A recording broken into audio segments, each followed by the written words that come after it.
In this session, we're going to introduce you to a new game, Confidence. This new game uses a unique way to determine what a student knows and how sure they are of their answers. Let's look at how the questions are presented. So we have a traditional question here, multiple choice. The student's going to simply answer the question to the best of their knowledge. Submit the answer.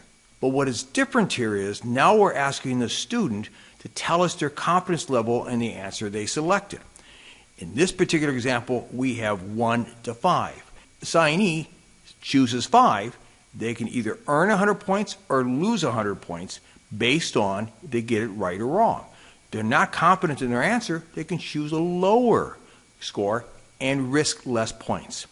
You can also set this up in the back end where it's 0 to 4, 0 being no points lost. The whole concept is really get to know what your students know. This is an excellent way to assess your students' knowledge and identify any knowledge gaps. Well, as always, if you have any questions or comments, feel free to contact us at c3softworks.com.